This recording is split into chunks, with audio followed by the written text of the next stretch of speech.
वीर अंशुमान शस्त्रास्त्रों से सुसज्जित होकर अपने चाचाओं के द्वारा बनाए गए मार्ग से पाताल की ओर चल पड़ा।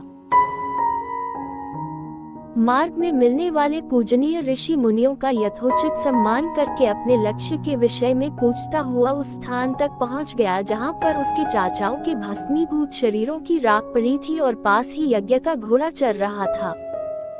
अपने चाचाओं के भस्मीभूत शरीरों को देखकर उसे अत्यंत क्षोभ हुआ। उसने उनका तर्पण करने के लिए जलाशय की खोज की, किंतु उसे कोई भी जलाशय दृष्टिगत नहीं हुआ। तभी उसकी दृष्टि अपने चाचाओं के मामा गरुड़ पर पड़ी। उन्हें सादर प्रणाम करके अंशुमान ने पूछा कि हे पितामह, मैं अपने चाचाओं का तर्पण करना चाहता हूँ। समीप में यदि कोई सरोवर हो तो कृपा करके उसका पता बताइए। यदि आपको इनकी मृत्यु के विषय में कुछ जानकारी है तो वह भी मुझे बताने की कृपा करें। गरुड़ जी ने बताया कि किस प्रकार से इंद्र ने घोड़े को चुरा कर कपिल मुनि के पास छोड़ दिया था और उसके चाचाओं ने कपिल मुनि के साथ उद्दंड व्यवहार किया था, जिसके कारण कपिल मुनि ने उन सबको भस्म कर दिया। इसके पश्चात गरुड़ जी ने अंशुमान से कहा कि ये सब अलौकिक शक्ति वाले दिव्य पुरुष के द्वारा भस्म किए गए हैं, अतः लौकिक जल से तर्पण करने से इनका उद्धार नहीं होगा। केवल हिमालय की ज्येष्ठ पुत्री गंगा के जल से ही तर्पण करने पर इनका उद्धार संभव है। अब तुम घोड़े को लेकर वापस चले जाओ, जिससे कि तुम्हारे पितामह का यज्ञ पूर्ण हो सके। गरुड़ जी की आज्ञानुसार अंशुमान वापस अयोध्या पहुँचे और अपने पितामह को सारा वृतांत सुनाया। महाराज सगर ने दुखी मन से यज्ञ पूरा किया। वे अपने पुत्रों के उद्धार करने के लिए गंगा को पृथ्वी पर लाना चाहते थे, पर ऐसा करने के लिए उन्हें कोई भी युक्ति न सूझी। थोड़ा रुककर ऋषि विश्वामित्र कहा, महाराज सगर के देहांत के पश्चात अंशुमान बड़ी न्यायप्रियता के साथ शासन करने लगे। अंशुमान के परम प्रतापी पुत्र दिलीप हुए। दिलीप के वयस्क हो जाने पर अंशुमान दिलीप को राज्य का भार सौंपकर हिमालय की कंदराओं में जाकर गंगा को प्रसन्न करने के लिए तपस्या करने लगे, किंतु उन्हें सफलता नहीं प्राप्त हो पाए और वे स्वर्ग सिधार गए। इधर जब राजा दिलीप का धर्मनिष्ठ पुत्र भागीरथ बड़ा हुआ तो उसे राज्य का भार सौंपकर दिलीप भी गंगा को पृथ्वी पर लाने के लिए तपस्या करने चले गए, पर उन्हें भी सफलता नहीं मिली। भागीरथ बड़े प्रजावत्सल नरेश थे, किंतु उनकी कोई संतान नहीं हुई। इस पर वे अपने राज्य का भार मंत्रियों को सौंपकर स्वयं गंगावतरण के लिए गोकर्ण नामक तीर्थ पर जाकर कठोर तपस्या करने लगे। उनकी अभूतपूर्व तपस्या से प्रसन्न होकर ब्रह्मा जी ने उन्हें वर मांगने के लिए कहा। भागीरथ ने ब्रह्मा जी से कहा कि हे प्रभु, यदि आप मुझ पर प्रसन्न हैं तो मुझे यह वर दीजिए कि सगर के पुत्रों को मेरे प्रयत्नों से गंगा का जल प्राप्त हो, जिससे कि उनका उद्धार हो सके। इसके अतिरिक्त मुझे संतान प्राप्ति का भी वर दीजिए, ताकि इक्ष्वाकु वंश नष्ट न हो। ब्रह्मा जी ने कहा कि संतान का तेरा मनोरथ शीघ्र ही पूर्ण होगा, किंतु तुम्हारे मांगे गए प्रथम वरदान को देने में कठिनाई यह है कि जब गंगा जी वेग के साथ पृथ्वी पर अवतरित होंगी तो उनके वेग को पृथ्वी संभाल नहीं सकेगी। गंगा जी के वेग को संभालने की क्षमता महादेव जी के अतिरिक्त किसी में भी नहीं है। इसके लिए तुम्हें महादेव जी को प्रसन्न करना होगा। इतना कहकर ब्रह्मा जी अपने लोक को चले गए।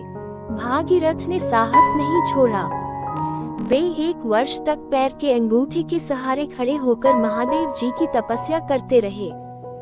केवल वायु के अतिरिक्त उन्होंने किसी अन्य वस्तु का भक्षण नहीं किया।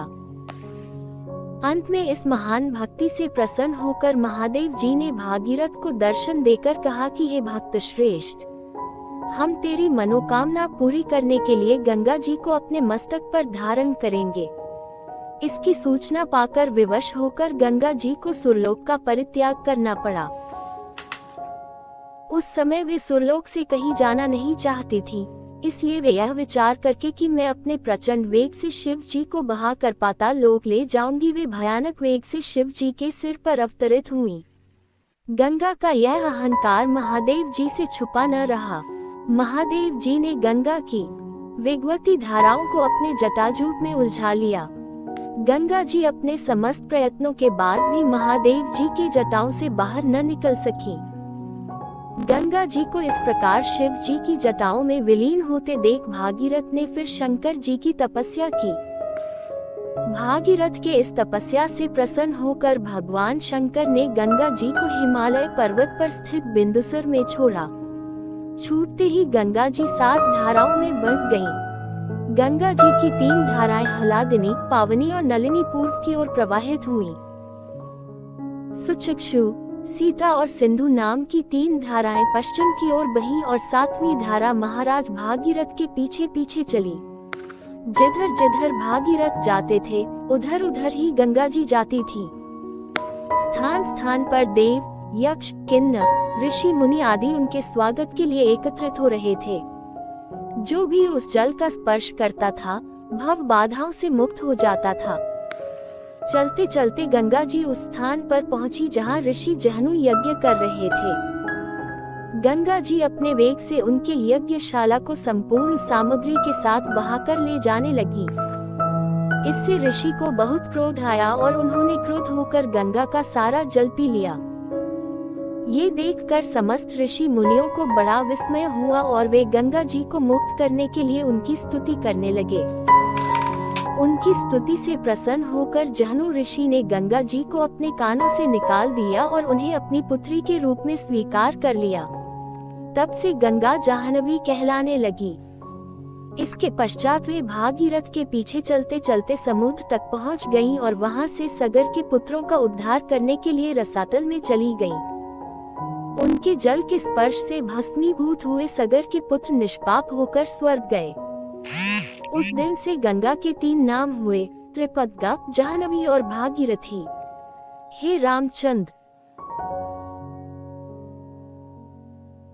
कपिल आश्रम में गंगा जी के पहुंचने के पश्चात ब्रह्मा जी ने प्रसन्न होकर भागीरथ को वरदान दिया कि तेरे पुण्य के प्रताप से प्राप्त इस गंगाजल से जो भी मनुष्य स्नान करेगा या इसका पान करेगा वह सब प्रकार के दुखों से रहित होकर अंत में स्वर्ग को प्रस्थान करेगा। जब तक पृथ्वी मंडल में गंगा जी प्रवाहित होती रहेंगी तब तक उसका नाम भागीरथी कहलाएगा और संपूर्ण भूमंडल में तेरी कीर्ति अक्षुण्ण रूप से फैलती रहेगी। सभी लोग श्रद्धा के साथ तेरा स्मरण करेंगे।